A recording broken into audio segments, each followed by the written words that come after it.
If you or someone you know has diabetes, you may have built up an extra supply of test strips and lancets. That's where we come in. We'll buy the supplies that you don't need and resell them to those in need to prevent waste. Help us make diabetes management more affordable. Visit us at teststripswithaz.com.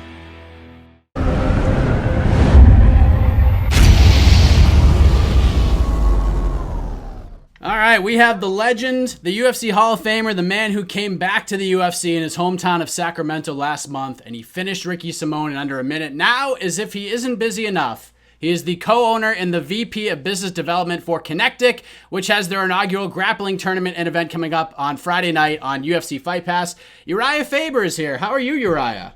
Doing great, brother. How are you?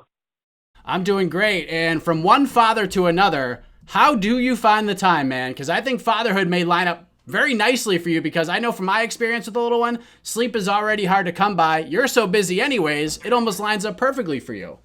Oh man, it's it's a lot of driving home and working from the house and putting the phone on mute when you need to. But man, I've been loving it. It's just my nature to be busy. So throwing in the baby Callie in the mix is hard work, but well worth it.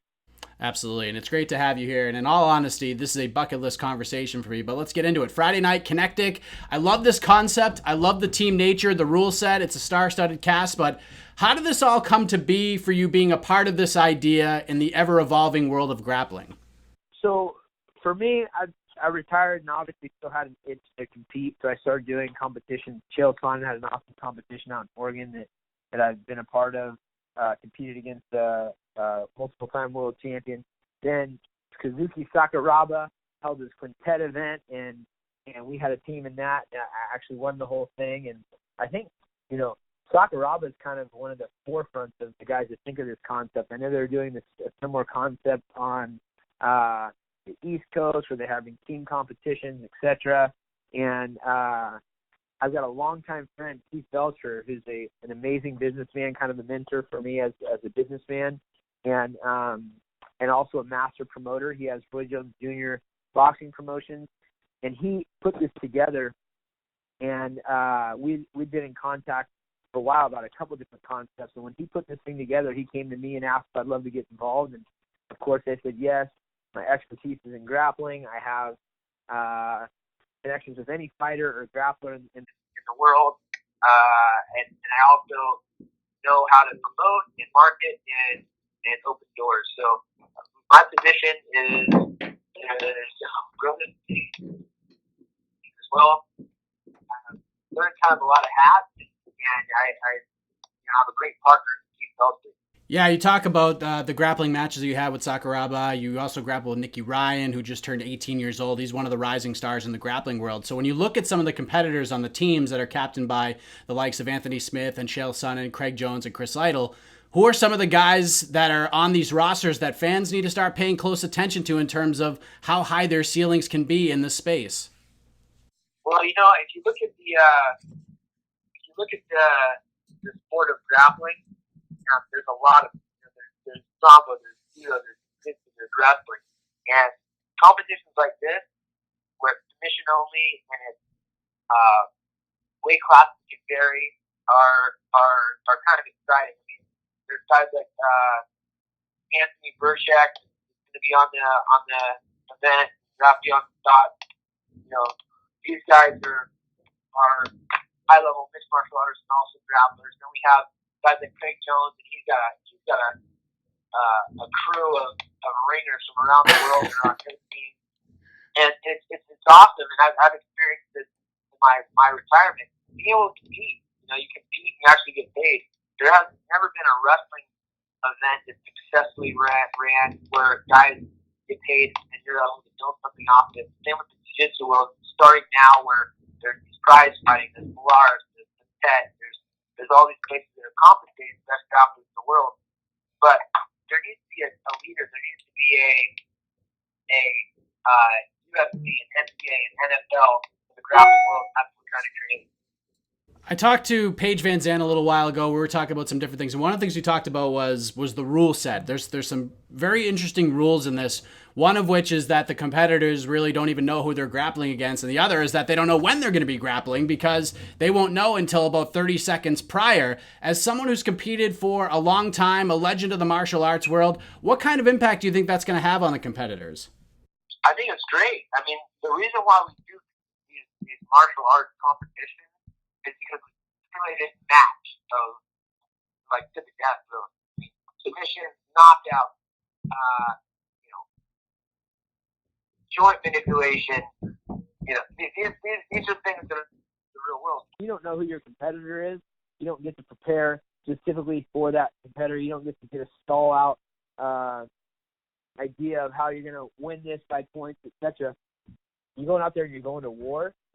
That's how grappling and the martial arts should be in general. So when we're looking at the reason why people start wrestling and doing jiu-jitsu and judo and boxing and kickboxing and even like a football game or a rugby game or a basketball game, this is like armies against each other or individuals against each other, and it's simulated war.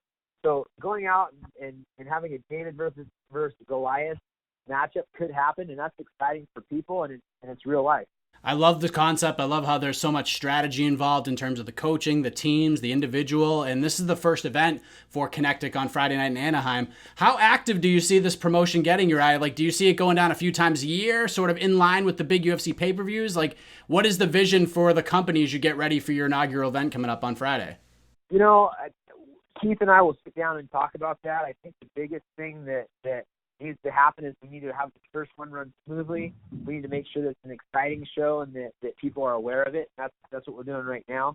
But we'd like to have a lot. We'd like to stay really active and give a real league for people to be consistently competing and consistently making a life out of their passions. And that's what we're allowing people to do by creating this event. For those that are on the fence, who feel that they're overloaded with martial arts coverage, and I don't know why people would think that way, but you got UFC 241 coming up on Saturday, this event coming up the night before. For those who are on the fence here about checking this thing out, get them off the fence, Urijah. What can they expect? What are they going to see on Friday night? Well, first off, you know, people go all over the place to meet their favorite fighters and get a fan experience. We're going to have a lot of folks in-house that are the who's who of the mixed martial arts world. Not only the competitors, the team leaders like Chael Sonnen and Lytle and Paige Van Zandt as a commentary figure, and myself as one of the owners and doing commentary. But this is a war. This is going to be the highest level of competition, strangulation, joint manipulation, checkmate basically of the grappling world, and then there's a team concept. You're going to see someone pass and someone fail, and then a champion be crowned. So that's always exciting. People want to see who rises to the top, and this is the beginning of something that could be very big. I mean, I can even envision having professional teams with owners that are finding top talent from across the globe, and I mean, there's a lot of ways that this thing could happen, and this is going to be the first ever inaugural event that sets the tone. I'd be remiss if I didn't talk to you about you and your career for a moment, because that win over Ricky Simões was incredible. I talked to Brendan Fitzgerald last week about calling that moment, and he went through it kind of blow by blow, and he was still excited from it. And, you know, you're in a very interesting position right now because you went from the legend returning in his hometown of Sacramento to now you're one of the most hunted guys in the division right now. I've talked to a lot of different guys like Manny Bermudez, guys like Casey Kenny, who are fighting this weekend. They all want a shot at you. Of course, we got Frankie Edgar moving down to 135. You and Cejudo had that back and forth. How does it feel to be the hunted guy again in 2019? Always the hunted, my man. Never the hunted. I was thinking about that, and it's funny because when I started teasing coming out of retirement, I saw some little heads pop up and be like, "Oh, I'll take that fight, take this fight, etc." But it was always very subtle and never very loud. Then I had my first fight back. Props to Ricky Simões. He's a young man that, you know, he believed he was going to win, which I need that. You know, you need guys that think they're going to do big things. And I have a history of taking guys that have a lot of success and get their opportunity to fight me and carve their name off of me. And it's my job to not let that happen. That's how come I've been in title contention for my entire career. In 2003, I've been in title contention. And skill sets change, but the mentality is always the same. And I should be the guy that's being hunted. So bring it. I'm curious if Henry, he calls me out.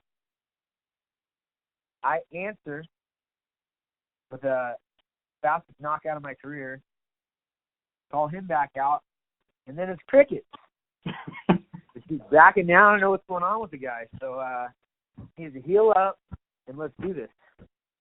Is it Cejudo or bust at this point? Is there like a timetable? Because we don't know everything I'm reading and everything I'm hearing. February, March potentially for him to come back. Are you willing to wait that long for a shot at the belt, or does another fight, a different timetable, a different card stick out to you? I'm open for other things. I'm just curious what the guys want me to do. I had to come out and do a fight that didn't make a lot of sense to just remind people the new ESPN era, what's up. But at this point, I feel like I can make a fight that makes sense. And so I don't know who that'll be and when it'll be, but I'm staying prepped and staying ready. And I'm enjoying the new landscape of the mixed martial arts world. How things are growing and ready for whatever. And that growth continues on Friday night with the inaugural Kenektic event, super grappling tournaments, all sorts of great stuff. I love the different matchups, the rule set. Urijah Faber joining us to preview the event. He'll be mat side. He'll be doing some backstage interviews and is the co-owner of Kenektic. And you can watch that on UFC Fight Pass.